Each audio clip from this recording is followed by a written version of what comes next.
Hello, my wonderful English learners. Welcome back to Smart Bunny English, where we make English learning simple, fun, and totally stress-free. I'm Luna, and today I am super excited because we're going to tackle one of the most important grammar topics in English. Are you ready? Today, we're going to master the simple present tense. Now, I can already hear some of you saying, Luna, present tense? That sounds boring. But wait, let me tell you something. The simple present is not boring at all. In fact, it's probably the most useful tense in the entire English language. Think about it. When you talk about your daily routine, you use simple present. When you talk about facts, you use simple present. When you talk about habits, you use simple present. When you share your likes and dislikes, you use simple present. This tense is everywhere. It's the foundation, the base, the building block of English communication. And the best part? Once you master simple present, learning other tenses becomes so much easier. It's like learning to ride a bicycle. Once you can ride a bicycle, learning to ride a motorcycle is much simpler, because you already understand the basic concept of balance. So today, I'm going to teach you everything you need to know about simple present. By the end of this podcast, you will understand when to use it, how to use it, and most importantly, you will feel confident using it in real conversations. Before we start, if you're new to Smart Bunny English, welcome to our learning community. Please hit that subscribe button so you never miss a lesson. And if you're watching on YouTube, give us a thumbs up if you find this helpful. Your support means everything to us. All right, let's dive into the wonderful world of simple present tense. Okay, let's start with the basics. What exactly is simple present tense? Simple present is the verb form we use to talk about things that happen regularly, facts that are always true, and general situations. Let me give you some examples so you can hear what it sounds like. I drink coffee every morning. She works at a hospital. The sun rises in the east. We love pizza. They study English on Tuesdays. Do you hear the pattern? These are all simple present sentences. They're talking about habits, routines, facts, and general truths. Now, why is simple present so important? Let me share a story with you. Last year, I met a student named Carlos. He had been studying English for 3 years. He knew a lot of vocabulary. He could read English books. But when I asked him simple questions like, "What do you do?" or "Where do you live?" or "Do you like coffee?" he would hesitate and make mistakes. The problem wasn't his vocabulary. The problem was that he never really mastered simple present. He was trying to learn complicated grammar like past perfect and future continuous, but he couldn't use simple present correctly. It's like trying to build the second floor of a house when the first floor isn't solid. Everything becomes unstable. So we went back to basics. We spent 2 weeks focusing only on simple present. And you know what happened? His English improved dramatically. Suddenly, he could have natural conversations. He could talk about his life, his habits, his opinions. He felt confident speaking English for the first time. This is why simple present matters. It's not just another grammar topic. It's the foundation of everything else you will learn in English. Master this, and you master the ability to communicate about your daily life, your routines, your thoughts, and your world. All right, let's build your foundation strong and solid. The structure of simple present is actually very simple. That's why it's called simple present. For most subjects, the structure is subject plus base form of the verb. Let me break this down with the verb work. I work, you work, we work, they work. See? Super simple. You just use the base form of the verb. No changes, no complications. Just the verb in its simplest form. But wait, there's one special rule you need to remember. When the subject is he, she, or it, we add s or s to the verb. He works, she works, it works. This is called the third person singular s. It's a fancy name, but the rule is simple. He, she, it, add s. Let me give you more examples with different verbs. With the verb eat, I eat breakfast at 7. You eat lunch at noon. He eats dinner at 6. She eats vegetables every day. We eat together on Sundays. They eat at that restaurant often. With the verb study, I study English every day. You study hard. He studies at the library. She studies medicine. We study together. They study in the morning. Do you see the pattern? It's the same for almost every verb in English. Base form for I, you, we, they. Add s for he, she, it. Now, there are a few special cases where we add s instead of just s. This happens with verbs that end in s, esh, ek, x, or o. For example, go, goes, he goes to school. Do, does, she does her homework. Watch, watches, he watches TV. Wash, washes, she washes her car. Miss, misses, he misses his family. And there's one irregular verb that's super important. Have. For he, she, it, have becomes has. I have a car. You have a car. He has a car. She has a car. We have a car. They have a car. Don't worry if this seems like a lot to remember. With practice, it becomes automatic. Your brain will just know which form to use without thinking about it. Now that you know the structure, let's talk about when to use simple present. There are 5 main situations where we use this tense. Understanding these situations will help you use simple present correctly every time. Situation 1. Habits and routines. We use simple present to talk about things we do regularly, things that are part of our routine. Examples. I wake up at 6 every morning. She drinks 3 cups of coffee a day. They go to the gym on Mondays and Wednesdays. He reads before bed. We have dinner at 7. These are habits, regular actions, routines. Simple present is perfect for this. Situation 2. Permanent situations. We use simple present for situations that are permanent or long-lasting. Examples. I live in Toronto. She works as a doctor. They own a restaurant. He speaks 3 languages. We belong to a book club.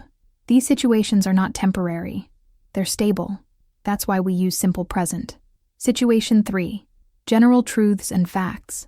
We use simple present for facts that are always true. Scientific facts, universal truths, general knowledge. Examples. Water boils at 100 degrees Celsius. The earth revolves around the sun. Birds fly. Ice melts in heat. 2 + 2 = 4. These facts don't change. They're always true. So we use simple present. Situation 4. Likes, dislikes, opinions, and feelings. We use simple present to express our preferences, opinions, and feelings. Examples. I love chocolate. She hates spicy food. They prefer tea to coffee. He thinks English is interesting. We believe in hard work. Notice the verbs here. Love, hate, prefer, think, believe. These are called stative verbs. They describe states, not actions. We almost always use them in simple present. Situation 5. Scheduled events in the near future. Here's something interesting. We can use simple present to talk about future events that are scheduled or timetabled. Examples. The train leaves at 9 tomorrow. The movie starts at 7 tonight. My class begins next Monday. The store opens at 10. The concert ends at 11. This is usually for public schedules, timetables, and official arrangements. Now, let's learn how to ask questions in simple present. This is super important, because in real conversations we ask questions all the time. The structure for questions is do, does, plus subject plus base form of verb. Use do with I, you, we, they. Use does with he, she, it. Let me show you with examples. Statement. You like coffee. Question. Do you like coffee? Statement. They speak English. Question. Do they speak English? Statement. She works here. Question. Does she work here? Statement. He plays guitar.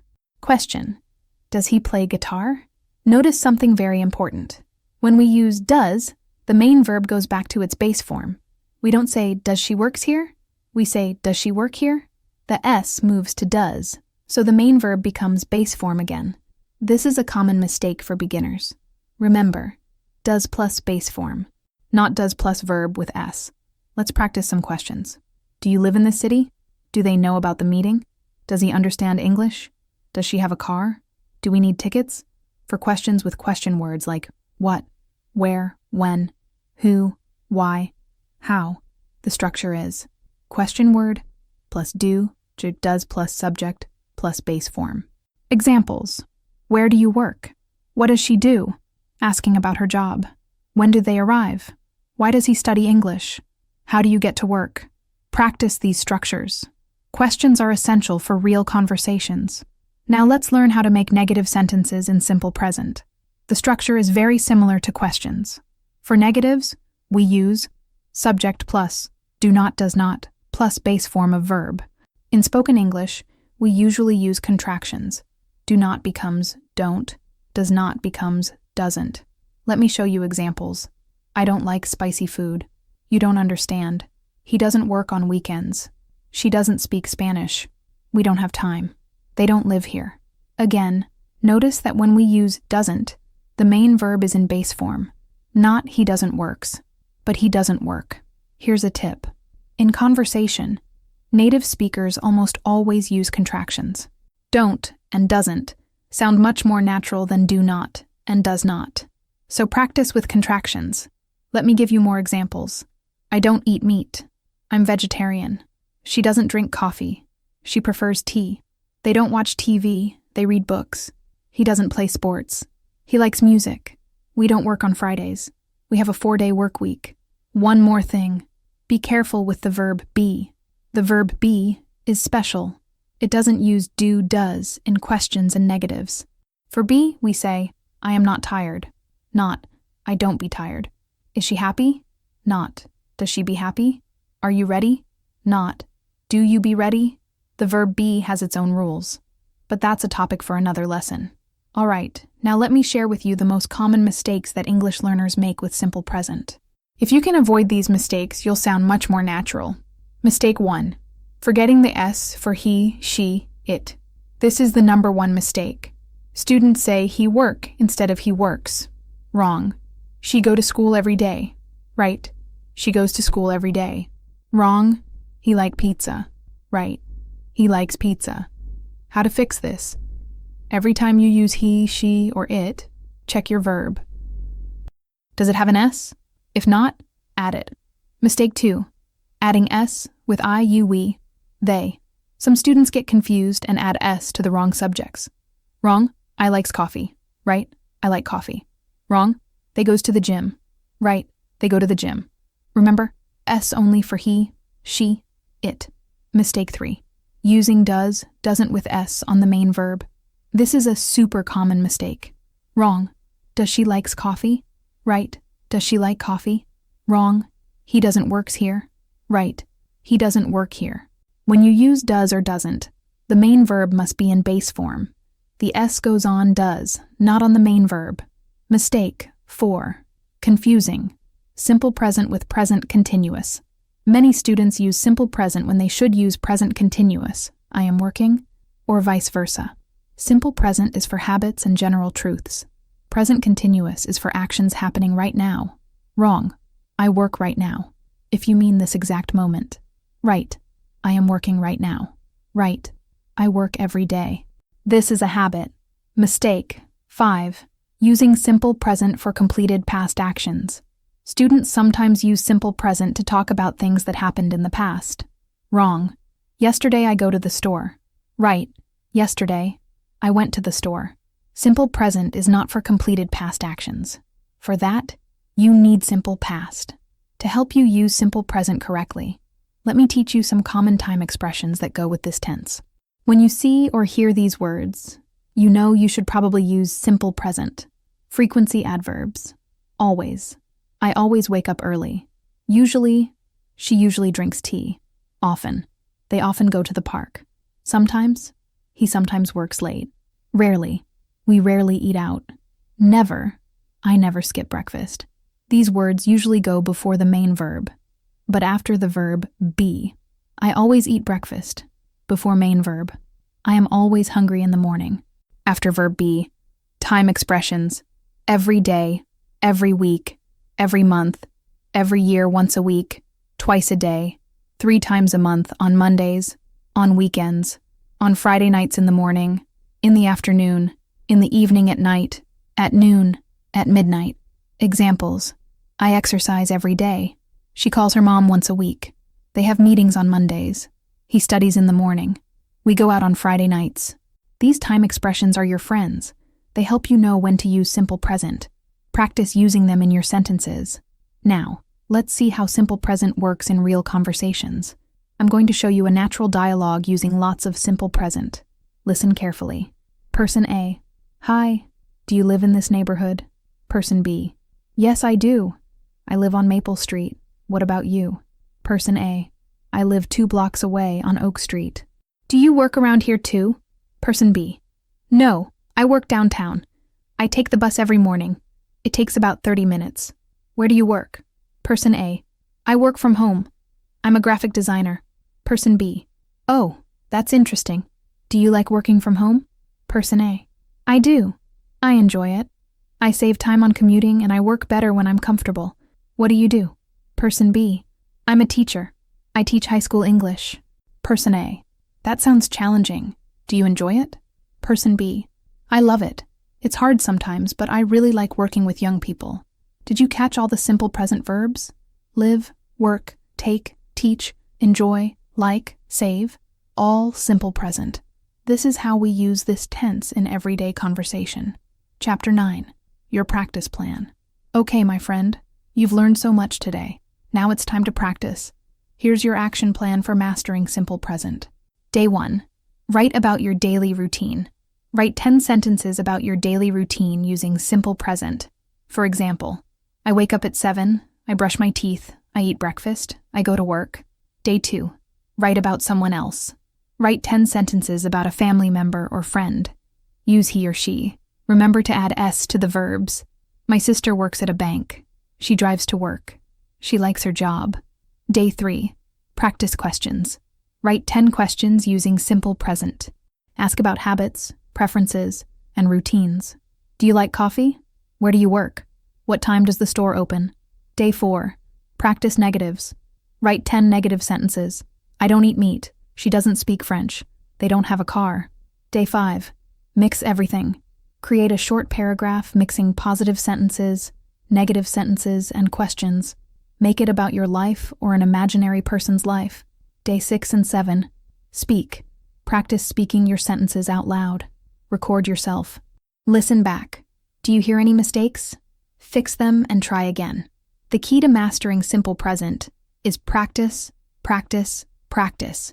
Don't just read about it. Use it. Write with it. Speak with it. Wow. Look at everything we covered today. You now understand what simple present is, when to use it, how to make positive sentences, questions, and negatives. You know the common mistakes to avoid. You have time expressions to help you. And you have a practice plan to make it automatic. Simple present might seem basic, but it's powerful. It's the tense you'll use most in English. It's the foundation of fluent, natural English conversation. Master this, and you've mastered one of the most important skills in English. Remember Carlos, the student I told you about? After mastering simple present, his confidence skyrocketed. He started having real conversations. He made English-speaking friends. He got a better job because he could communicate clearly, all because he took the time to really learn this fundamental tense. You can have the same success. You have all the information you need. Now you just need to practice consistently. Here's my challenge for you. This week, write 5 sentences every day using simple present. Just 5, but do it every single day. By the end of the week, you'll have written 35 sentences. That's real practice that creates real results. And please, share one of your simple present sentences in the comments below. I love reading your practice sentences. It helps me understand what you need help with, and it helps you practice in a real way. If you found this lesson helpful, please share it with other English learners. Let's help everyone master simple present together. And don't forget to subscribe to Smart Bunny English for more lessons like this every week. Thank you so much for learning with me today. I'm so proud of you for investing time in your English education. You're amazing, and you're going to succeed. This is Luna from Smart Bunny English, reminding you that English learning is a journey, not a race. Take your time, practice daily, be patient with yourself, and celebrate every small victory. Keep learning, keep practicing, and I'll see you in the next lesson. Bye for now, my wonderful English learners.